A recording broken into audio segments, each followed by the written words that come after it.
Hello అండి, ఈరోజు హెల్తీగా బ్రేక్ఫాస్ట్ టైంలో కానీ డిన్నర్ టైంలో కానీ వెయిట్ లాస్ అవ్వాలనుకున్న వాళ్ళు అలాగే డైట్ చేసేవాళ్ళు కూడా హ్యాపీగా తినొచ్చండి. సో మంచి హెల్తీ రెసిపీ అండి. మసాలా ఓట్స్ ఎలా చేయాలో చూద్దామండి. పిల్లలు కూడా చాలా ఇష్టంగా తింటారు. సో ప్రాసెస్ ఏంటో చూసేద్దాం, వచ్చేయండి. ఫస్ట్ అయితే ఒక ప్యాన్ తీసుకొని 1 కప్ ఓట్స్ తీసుకొని లో ఫ్లేమ్లో పెట్టుకొని ఒక 5 మినిట్స్ పాటు ఫ్రై చేసుకోవాలండి. ఇట్లా మిక్స్ చేసుకుంటూ ఫ్రై చేసుకోవాలి. సో అవి కొంచెం ఫ్రై అయిన తర్వాత తీసి పక్కన పెట్టేసుకోండి. నెక్స్ట్ మరొక ప్యాన్ తీసుకొని అందులో 1 టేబుల్ స్పూన్ మస్టర్డ్ ఆయిల్ వేసుకోవాలండి. ఆయిల్ కొంచెం హీట్ అయిన తర్వాత కొంచెం జీరా, అందులోనే సన్నగా చాప్ చేసుకున్న జింజర్, అలాగే పచ్చిమిర్చి కూడా 1 టీ స్పూన్ చొప్పున వేసుకోవాలండి.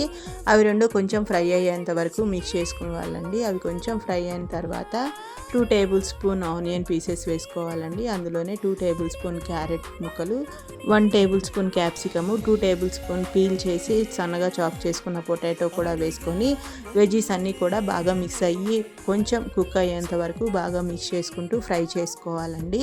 అవి కొంచెం ఫ్రై అయిన తర్వాత మనం సన్నగా చాప్ చేసుకున్న టమాటో ముక్కలను కూడా వేసుకోవాలి.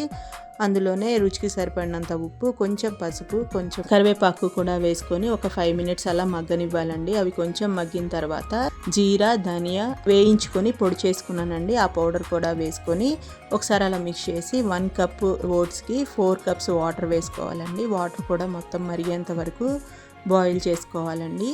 వాటర్ కూడా కొంచెం అట్లా మరిగిన తర్వాత మనం ఫ్రై చేసుకున్న ఓట్స్ ఉన్నాయి కదండి, అవి కొంచెం కొంచెంగా వేసుకుంటూ స్పీడ్గా మిక్స్ చేసుకుంటూ ఉండాలండి. అవి ఉండలు కట్టకుండా మిక్స్ చేసుకోవాలి. ఒక 10 మినిట్స్ అలా మీడియం ఫ్లేమ్లో పెట్టి మూత పెట్టుకొని ఉడికించుకోవాలండి. అవి కొంచెం దగ్గర పడేంత వరకు ఉడికించుకొని ఫైనల్గా కొత్తిమీర వేసుకొని ఒకసారి అలా మిక్స్ చేసుకొని సర్వ్ చేసుకోవడమేనండి. వేడిగా సర్వ్ చేసుకుంటే టేస్ట్ అయితే చాలా బాగుంటుంది. ఒకసారి మీరు కూడా తప్పకుండా ట్రై చేయండి. మరిన్ని వీడియోస్ కోసం మన ఛానల్ని సబ్స్క్రైబ్ చేసుకోండి. Thank you for watching.